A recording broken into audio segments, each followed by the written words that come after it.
As I harvest, many of my garden beds have been clearing up, and so I'm going to fill some of them with cover crop from True Leaf Market.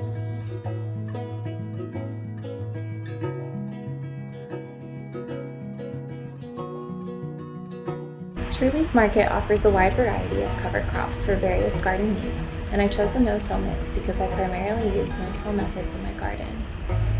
I'm preparing my garden beds by raking the soil and removing as many weeds as possible.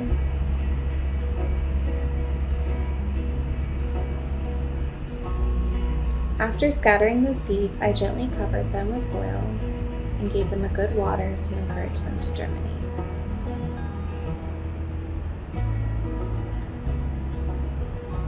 I'm excited to see how these cover crops improve the quality of my soil over the next few months. Get yours today at trueleafmarket.com.